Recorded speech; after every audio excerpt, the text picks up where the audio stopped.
Stroke से भारत में रोजाना 2000 से ज्यादा मौतें होती हैं, जबकि 1% को ही समय पर इलाज मिल पाता है। जी हाँ, हम बिल्कुल सही कह रहे हैं। प्रसिद्ध न्यूरोलॉजिस्ट डॉक्टर अनुराग लांबा का कहना है कि भारत में अधरंग के दौरे बढ़ने का मुख्य कारण शुगर और हाई ब्लड प्रेशर है।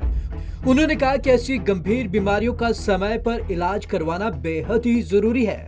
विश्व स्ट्रोक दिवस के अवसर पर इस साल की थीम मिनट बचा सकता है जिंदगी में लोगों को जागरूक करने के मकसद से पारस अस्पताल में सहायक डायरेक्टर न्यूरोलॉजी डॉक्टर अनुराग लांबा ने पत्रकारों से बातचीत करते हुए कहा कि देश में हर दिन 2000 से ज्यादा लोग मानसिक दौरे, स्ट्रोक के कारण मौत का शिकार हो रहे हैं या फिर अपाहिज हो रहे हैं। उन्होंने कहा कि सिर्फ 1% लोग ही उचित समय पर इलाज करवाकर स्वस्थ हो रहे हैं। उन्होंने अपील की, स्ट्रोक के शुरुआती संकेतों को कभी भी अनदेखा नहीं किया जाना चाहिए, जिनमें अचानक आई कमजोरी, शरीर के एक हिस्से के सुन्न हो जाने की शिकायत, बोलने या सुनने में परेशानी, अचानक बेसुध होना आदि शामिल है।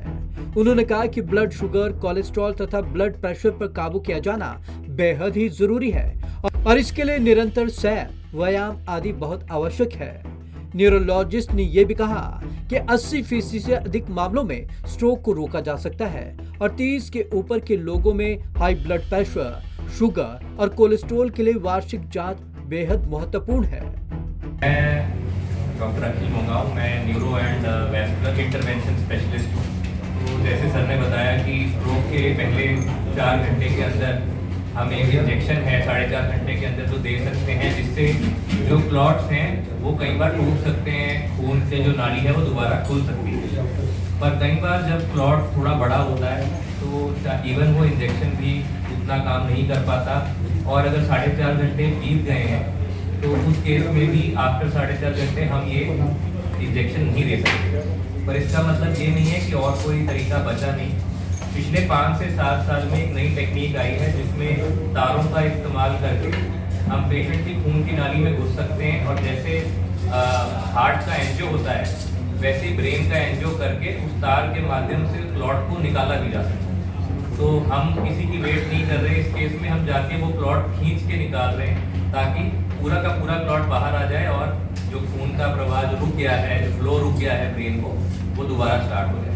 शुरुआती टाइम में ये भी पहले 4-6 घंटे तक ही लिमिटेड होता था, पर अब जैसे जैसे स्टडीज आ रही हैं हम आते ही पेशेंट का, जैसे सर ने बताया, सीटी स्कैन, एमआरआई करवाते हैं।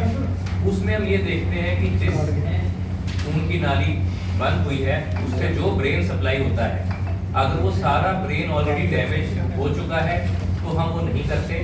पर अगर कोई भी ऐसा पार्ट है जिस ब्रेन को हम बचा सकते हैं तो इवन 24 घंटे तक हम वो सर्जरी कर सकते हैं। और उससे पहले हम पेशेंट का सीटी, एमआरआई देखते हैं, ये देखते हैं कि क्या उसे खोलने से अब कोई फायदा होगा या नहीं होगा। अगर हमें लगता है कि फायदा हो सकता है तो हम अंदर जाके बिना कोई ओपन सर्जरी के, क्योंकि पेशेंट कई बार ये 60, 70, 80 साल के पेशेंट होते हैं जो मेजर सर्जरी नहीं दे सकते, अंदर से ही एंजियो के माध्यम से उस क्लॉट को भी निकाल सकते हैं। आफ्टर फ्यू डेज नहीं हो सकती है सर? ये 24 आवर्स तक होती है, उसके बाद इसको निकालने का उतना फायदा नहीं है और ये कॉस्टली भी है। तो अगर हम किसी पेशेंट के लिए कोई ऐसी सर्जरी कर रहे हैं जो उसको फायदा उतना नहीं कर पाए और अगर हमने खून खोल दिया और आगे का ब्रेन ऑलरेडी डैमेज है तो वहाँ ब्लीडिंग भी हो सकती है। तो फायदा तो हम नहीं कर रहे, हम नुकसान भी कर सकते हैं। तो वो चीज़ हमें समझनी है कि हम उसी के लिए ये ट्रीटमेंट करें जिसको उसका फायदा होगा। पर ये ट्रीटमेंट के बाद पेशेंट का जो ब्रेन है वो काफ़ी हद तक सेव हो जाता है और जो जिस सर ने बताया कि जो नॉर्मली पेशेंट बेड पे आ जाता या अपना तो सब काम उनका छूट जाता, वो वापस, कई बार हमने देखा है इवन टेबल पे क्लॉट निकालते ही पेशेंट 10 मिनट के अंदर दोबारा हाथ पैर चलने शुरू हो जाते हैं। ऑफ कोर्स ये डिपेंड करता है कि कितना पार्ट ब्रेन का ऑलरेडी डैमेज हो गया था, कितना बचा हुआ है। आपको बता दें कि पारस सुपर स्पेशलिटी अस्पताल पंचकूला हरियाणा सरकार, हिमाचल प्रदेश सरकार, केंद्र सरकार द्वारा स्वास्थ्य योजनाओं तथा अन्य बोर्ड कॉरपोरेशन के पैनल पर है तथा इनके कर्मचारी भी यहां पर इलाज करवा सकते हैं। पंजाब केसरी टीवी के लिए कुलदीप कुमार की रिपोर्ट।